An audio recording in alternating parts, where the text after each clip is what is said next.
J'ai 30 jours pour faire 30 objets 3D, jour 28. Et je sais pas si t'as déjà vu un ovni, mais c'est le sujet du jour. Ouais, parce que j'ai envie de faire une lampe sur roulette de la forme d'une soucoupe volante. C'est très précis. Et comme il y aura forcément un cap visible, je me suis dit qu'il vaut mieux l'assumer. Donc j'ai fait comme si c'était l'arrivée d'une pompe à essence. Bon, on a notre visu 3D, maintenant on imprime. Et après genre 10 heures d'impression, j'ai eu un carnage. En fait, j'ai essayé d'imprimer le bloc rose en une fois, mais c'était une mauvaise idée. Ouais, ça m'a usé pas mal de filaments et je peux rien en faire. Si vous avez une idée de comment le réutiliser, je suis preneur. Bon, j'ai relancé l'impression en coupant en deux. Et de cette façon, ça s'est super bien imprimé, c'est nickel. Et petite subtilité pour les roues, j'ai acheté du TPU rouge. Donc c'est une matière flexible. Du coup, les roues auront plus d'adhérence, elles pourront mieux rouler. Bon, il y avait pas mal de parties à imprimer, mais ça y est, tout est prêt. Et maintenant, ça va être de l'assemblage. Et c'était assez long. D'abord, j'ai dû passer le cap dans les deux blocs roses et les coller ensemble. Ensuite, il y avait plusieurs parties à coller. D'abord le tour rouge, ensuite tous les petits hublots ou lampes, on sait pas trop ce que c'est, et des espèces de trains d'atterrissage avec les roulements à billes et bien sûr les roues qu'il a fallu assembler et mettre sur notre soucoupe. Maintenant, on passe la pompe à essence à travers le câble. On vient mettre notre interrupteur et enfin une petite pièce pour caler la douille à l'intérieur qui nage. Voilà, comme ça, elle est bien fixée. On vient mettre notre ampoule et le dôme du dessus.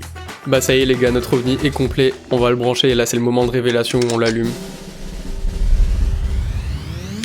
Et voilà, c'est magnifique. Franchement, je suis trop content du résultat. Je trouve l'objet super cool, ça fait bizarre de le voir en vrai, parce qu'il est hyper semblant à ma 3D. Je sais pas encore où le mettre, pour l'instant je l'ai mis dans mon bureau, et je vous ai fait des petits plans de mise en contexte. Et ce que je vous ai pas dit, c'est que le dôme c'est en matière phosphorescente. Donc c'est très discret, mais une fois qu'on éteint la lampe, bah dans le noir, ça brille encore un petit peu. Je trouvais que l'easter egg était marrant pour un ovni, ça fait un peu mystérieux. Enfin bref, j'espère que vous allez l'aimer autant que moi, et on se dit à demain pour l'avant-dernier objet. Pensez à vous abonner pour pas le louper.